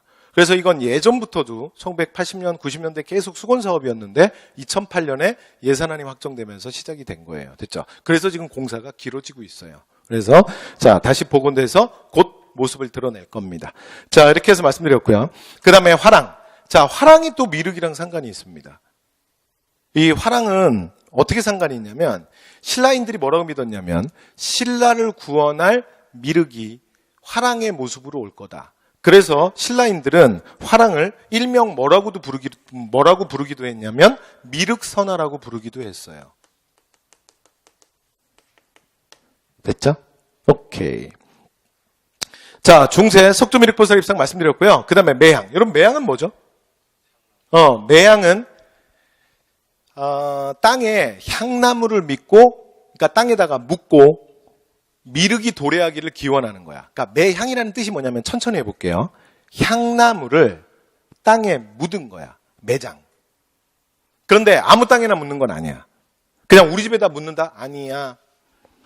이게 강가와 바닷가가 만나는 접점에다 묻습니다. 그래서 강과 바다가 만나는 접점에다 묻고 미륵이 도래하기를 기원해요. 그래서 이걸 오래 묻어서 침향목을 만드는 거야. 이게 뭐냐면 미륵이 도래하기를 기원하는 미륵신앙입니다. 그래서 이런 미륵을 하는 무리들을 뭐라고 부르게 되냐면 이 무리들을 향도라고 부르게 돼요. 그래서 향도 나중에 중세 사회사에서 배울 거예요. 원래는 종교 조직이었는데 나중에는 농민, 공동, 노역 조직으로 바뀝니다. 자, 그 다음에 조선 후기에 사회가 동요하면서 원래 여러분 이게 미륵신앙의 특징이 뭐냐면요. 사회가 막 어수선해지고 사회 모순이 많아지잖아? 그럼 미륵신앙이 유행해요. 그래서 갑자기 어떤 사람이 나와서 뭐라 그러냐면 내가 미륵이다! 그러는 거예요. 그래서 내가 세상을 구원하겠다. 그러면 막 모여요. 사람들이. 됐죠? 그런데 미륵이라고 말하는 사람이 애꾸잖아요? 그러면 궁예야. 그런데 내가 미륵이다! 그런데 뭐 그 사람이 눈이 두 개가 다 있잖아요? 그러면 왕건이고 뭐 그런 거야. 그런데 이게 고려 이래로 계속 나와요.